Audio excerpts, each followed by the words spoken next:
Ouais, salut les gens, j'espère que vous allez bien et on se retrouve donc aujourd'hui pour une nouvelle vidéo critique à vie du tout dernier film Marvel Studios, Captain Marvel. Oh, mais vous pouvez pas savoir à quel point j'avais hâte de voir Captain Marvel parce que sérieux, bon, pas parce que c'est une femme, mais surtout parce que comme vous vous dites que, comme avait dit Kevin Feige, que enfin ça sera le personnage le plus puissant du MCU, quand tu te dis qu'ensuite Thanos va la rencontrer, je me dis, oh là là, il y aura du pain sur la planche.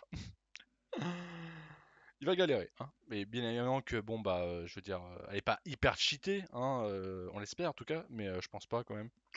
Et enfin, quand même.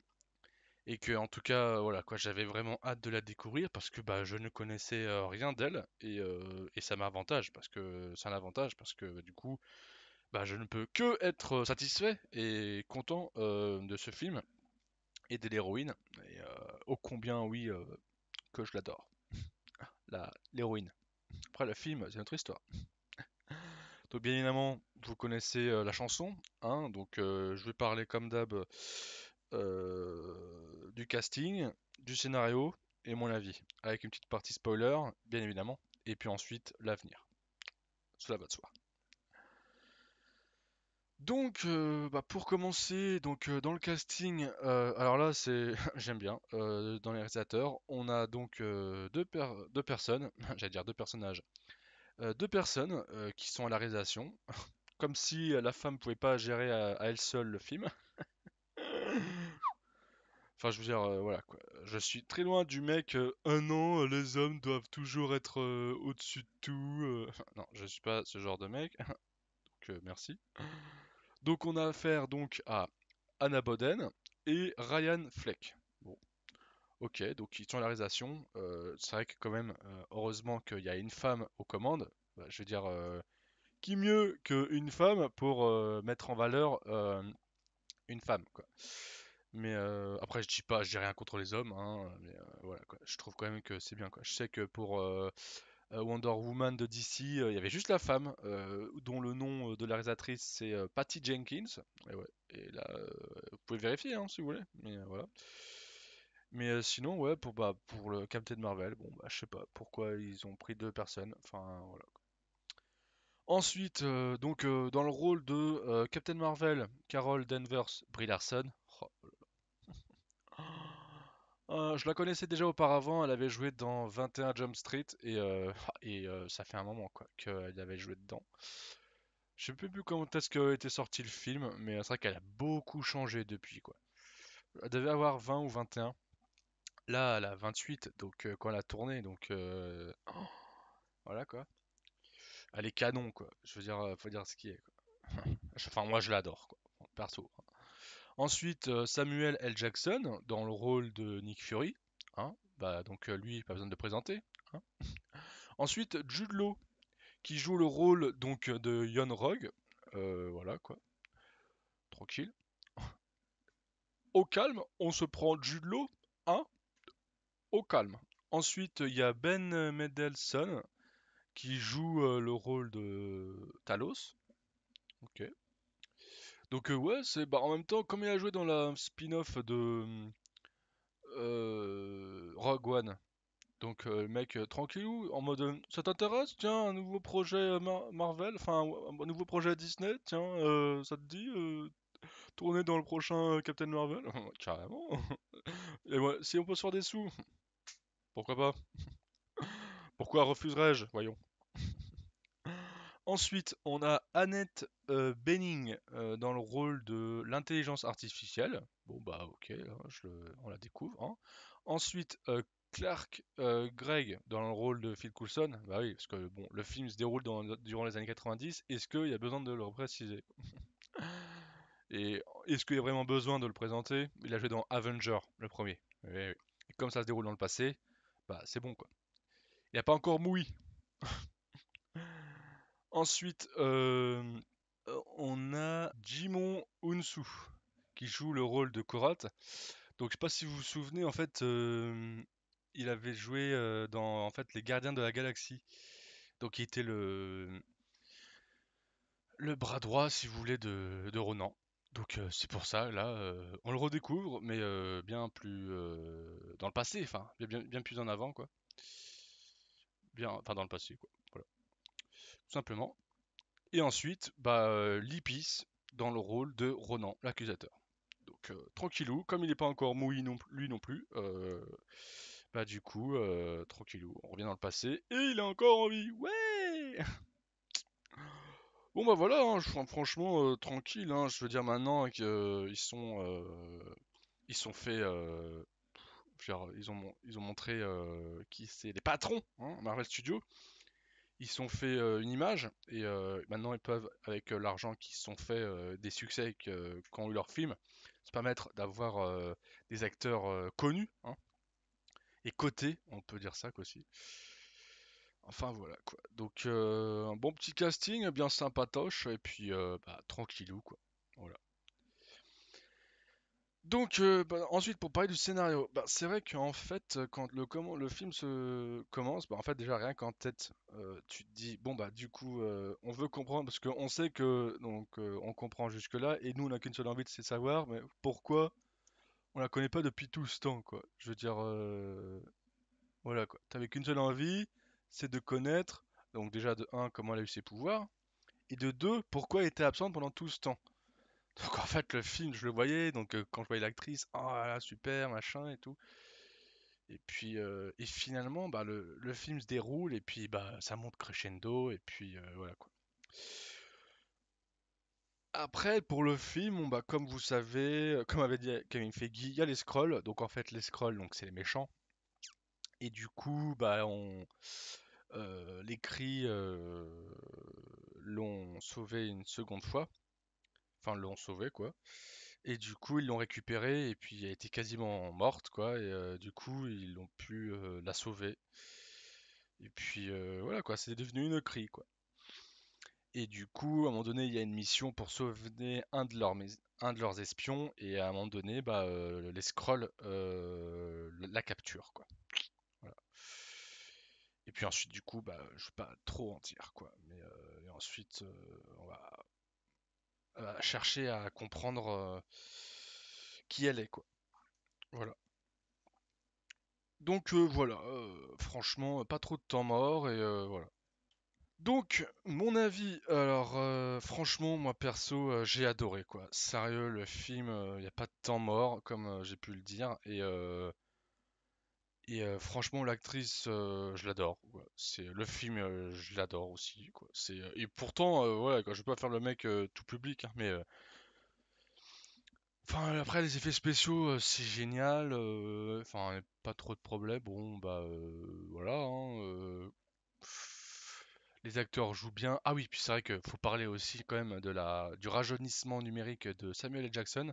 Franchement, autant dans les films genre Ant-Man et la Guêpe, où on avait pu voir un Michael Douglas rajeuni, où là quand même on sentait quand même que voilà quoi, c'était tout frais et que voilà, on sentait quand même un petit peu la CGI, si vous voulez, quoi. Que c'était. Enfin, les images de synthèse, comme quoi c'était bien fait par ordinateur. Là, en fait, ils ont tellement bien bossé sur le rajeunissement qu'en fait, c'est comme si on retrouvait Samuel L. Jackson, mais là aujourd'hui, quoi. C'était vraiment bluffant, quoi. Et franchement, et même c'est vrai aussi, je me rappelle de Tony Stark, quand il montrait sa technologie, où on le voyait beaucoup plus bah, rajeuni, quoi. Il devait avoir 20 ans, je crois, dans Civil War. Et là, du coup, c'est vrai qu'au au fur et à mesure des films, bah, après, du coup, comme je dis, Ant-Man et la Guêpe, ils l'ont réutilisé pour Michael Douglas. Il me semble qu'ils l'ont aussi utilisé pour Michel Pfeiffer, il me semble. Hein. Et du coup, bah, ouais, c'était clair que là, dans Captain Marvel, c'était bah franchement bien réussi quoi. Franchement et voilà quoi. Donc franchement après donc voilà même aussi les costumes quand même pour les scrolls on se demande aussi si enfin si c'est des costumes ou si c'est fait par ordinateur. C'est c'est vraiment franchement bien fait quoi. Je dirais quand même que ça doit être quand même fait avec des costumes, je pense. Bon, après, pour ce qui est des transformations, parce que bon, bah oui, vous le savez, les scrolls peuvent s'infiltrer, quoi, enfin, se transformer, et du coup, bon, bah, au moment des transformations, oui, bah, c'est fait par ordinateur. Et après, je pense quand même que ça doit être fait, enfin, ça doit être en costume, quoi. Les, ouais, les costumes, quoi. Enfin voilà, donc les effets spéciaux c'est parfait, enfin c'est génial quoi. Brie Larson, enfin génial quoi. Les costumes aussi, enfin voilà quoi. Franchement moi j'ai bien aimé et je compte bien le revoir quoi. Donc en tout cas franchement si vous avez, enfin franchement si vous kiffez les Marvel, si vous avez suivi tous les Marvel jusqu'ici, en plus c'est une nouvelle héroïne donc moi, je peux que vous dire, foncez, foncez, allez le voir, hein, franchement, moi, en plus 2h08, tu vois pas tellement de temps passer. Et puis voilà quoi, le film nous tient en haleine. Là, j'avoue, voilà. Je ne peux pas trop vous en dire, hein, étant donné que c'est la partie non spoiler, ok? Hein. Donc bon, voilà, voilà. Donc, je vous laisse quelques instants. 5, 4, 3, 2, 1. Et voilà, donc si on part de là, je considère que vous avez vu le film. Donc je vous préviens tout de suite, ça va spoiler. Donc si vous n'avez pas vu le film, vous vous barrez. Compris? Allez, zou. Enfin voilà, donc c'est parti. Alors, franchement, c'était juste, mais long de chez long à attendre comment elle a fait pour avoir ses pouvoirs, quoi. Faut attendre longtemps de ouf à la fin. Alors j'avais vu vite fait que c'était via un accident, mais bon, c'est vrai que quand j'ai revu le film, j'avais un petit peu zappé quoi. Bon déjà, on va d'accord. Bon, franchement, voilà, Marvel, d'accord. C'est donc une crie, ok. Non, franchement déjà, à un moment donné, donc quand elle arrive sur Terre, je me suis dit bon, on sait que c'est durant les années 90. Moi, je me disais bon. Bon, pas tellement quand est-ce que c'était, en quelle année on était, mais bon, quand même à peu près quoi. C'est juste que il me semble à un moment donné quand euh, Carol ou Captain Marvel ou Verse, on va dire, je sais pas comment, Carol, ouais. Quand Carol rentre dans les archives et que du coup elle commence à voir par rapport à son passé. Alors bien parce que dans la bande-annonce il dit ouais mon passé il incarne tout ça, donc dans le film on le voit pas. Et ensuite, donc du coup, elle commence à voir dans les archives, et il me semble qu'à un moment donné, le film se déroule bien dans les années 95, mais c'est vrai que je sais même plus à quel moment c'était. Et du coup, à un moment donné, après, Samuel Jackson, il dit, ouais, ça s'est déroulé il y a 6 ans. Donc en fait, a priori, l'accident qu'elle a eu, c'était en 89, et du coup, pendant les 6 années, bon bah du coup, c'était une crie. Ensuite, moi, le truc, franchement, en ressentant du film, que je me suis dit, ah oui, c'est ça aussi qu'il faut que je parle. Bah, je vais en parler tout de suite. C'est à un moment donné, t'as Samuel L. Jackson, il parle avec Carol ou Captain Marvel. Le truc, c'est que même ça aussi, Captain Marvel, à aucun moment elle en parle. Elle en fait mention pour se dire, bon voilà, je m'appelle Captain Marvel. Mais comme bon, on sait très bien que ce sera pour faire référence à son mentor qu'elle a connu. Oui, Wendy Lawson, voilà. Alors, du coup, voilà quoi, à aucun moment elle en fait mention quoi. Tu te dis, ok. Enfin bon. Du coup, ouais, je vais arriver. Samuel L. Jackson, enfin Nick Fury parle avec Captain Marvel, Carol. Ouais, donc une mutante qui sort, qui tombe du ciel. Dans ma tête, je me suis fait, what? Une mutante? Je veux dire, il en fait mention là, alors que genre jusqu'à présent c'était désoptimisé. Et Enfin voilà quoi, c'était vraiment. Je me suis fait, ah bon d'accord, il fait parler de mutante quoi. Je me suis dit, attends, les droits sont pas encore avec le deal de Disney et la Fox, c'est pas encore pris en compte. Je me suis dit, attends, donc en gros, avant qu'elle fasse le crash, t'es déjà une mutante? Parce que j'avais vu qu'en fait, dans les pouvoirs qu'elle avait, elle pouvait donc puiser l'énergie. Sauf que donc du coup, avec le crash, l'explosion du réacteur, elle a réussi, elle a puisé l'énergie du réacteur, elle l'a absorbée. Sauf qu'elle l'a absorbée, mais elle était pas encore, elle était terrienne. Donc est-ce que c'était une mutante de base? Parce que bon, elles disent bien que c'était une humaine, enfin une terrienne quoi, un être humain avant l'explosion. Et ensuite, bon après Nick Fury dit ouais, que c'était une mutante parce que voilà, elle avait déjà ses pouvoirs quoi. Mais comment ça se fait qu'elle a pu absorber l'énergie alors que avant l'explosion quoi, du réaction? C'est pour ça que je me suis dit what? Elle a absorbé l'énergie alors qu'elle était humaine, donc c'était une mutante. Et là ils emploient le terme. Oui, alors qu'ils n'ont pas encore les droits des X-Men, tu vois, c'est déjà ça. Ça m'a paru, ça m'a. What? Ils parlent de mutants, ouais, c'est quoi ce délire quoi? Bref. Enfin, en tout cas, mutante, oui, parce qu'elle avait les pouvoirs, mais c'est pour ça, vous voyez, elle absorbe l'énergie alors que c'est une simple mutante, tu vois, ça m'a paru ouais, un peu bizarre, quoi. Donc bon, admettons, hein, voilà. Et ensuite, le truc qui m'a un peu surpris aussi, c'est quand du coup, euh, Captain Marvel avec les Skrulls, avec Talos, fonce sur le vaisseau de Marvel, et que du coup, donc au départ, on pensait que la source d'énergie putain, c'est les noms supraminil, je sais plus. Enfin, la source d'énergie était dans son vaisseau. Donc on pensait que c'était le réacteur, mais non. Et en fait, c'était le Tesseract dans son vaisseau à Marvel. Et je me suis dit, mais attends, si le Shield et Howard Stark ont récupéré le Tesseract dans la banquise avec Captain Marvel après la Seconde Guerre mondiale, donc durant les années 45-50, que, et qu'ils l'ont récupéré, donc le Shield l'a récupéré, que bien foutre le Tesseract dans un vaisseau Kree en 90, en 95. Tu m'expliques comment? Alors, la seule raison possible que je me suis dit, c'est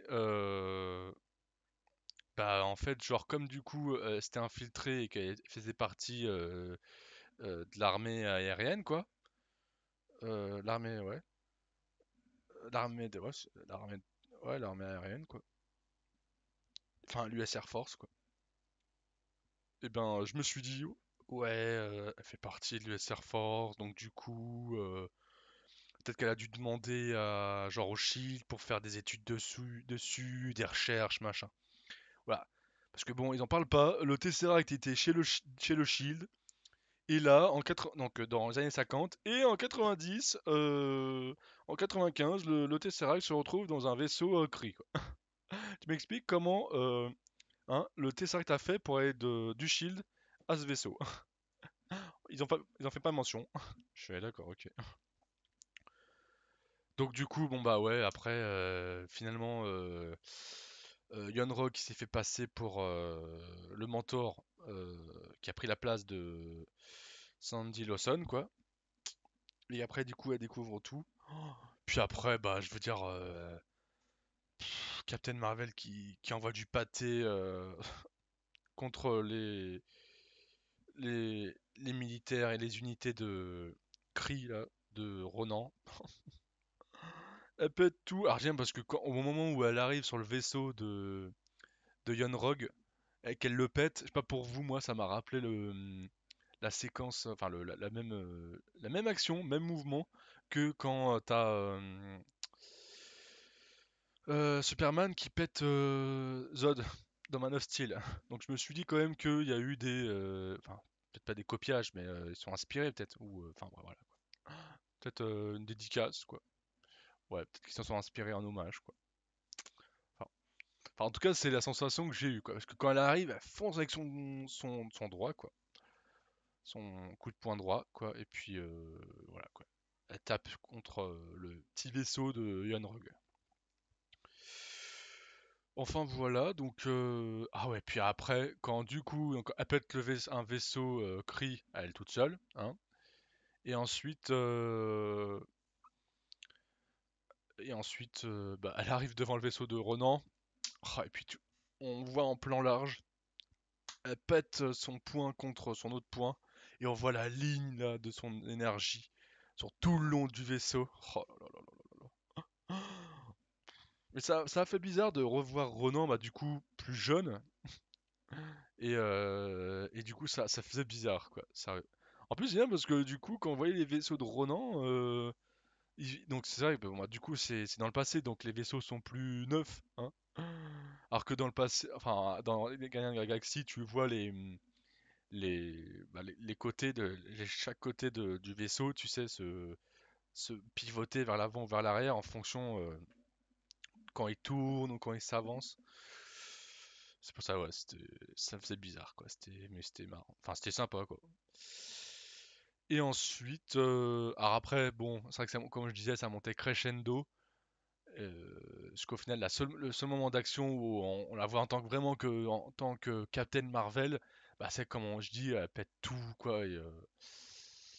En fait, c'était tellement what the fuck que, mais c'était, bah, en fait, il n'y avait pas grand-chose, mais c'est vrai que c'était tellement énorme. Tu te dis, c'est tout, mais elle envoie tellement du pâté que c'était ouf, quoi. Mais bon. Après, peut-être qu'ils ont voulu se dire, bon, on va pas trop en mettre, mais le peu qu'elle fait, c'est elle démonte tout, quoi. Chaud patate, quoi. Enfin, voilà. Donc pour l'avenir, bah, vous avez bien vu, pour la première scène post-générique, donc du coup, t'as Natasha Romanoff, enfin Black Widow, Captain America et Bruce Banner qui disent ouais, le beeper s'est arrêté, faut qu'on voie où mène à l'autre bout du fil, où est-ce que ça nous mène. Le beeper s'arrête, donc Black Widow dit ouais, faut qu'on relance le truc, ou Captain America, et là du coup, Black Widow se retourne, et là Captain Marvel qui fait il est où Fury? Moi là dans ma tête je me suis fait tu te fous de moi quoi. Je veux dire, bon, après, admettons, ok, t'es dans l'espace, quoi.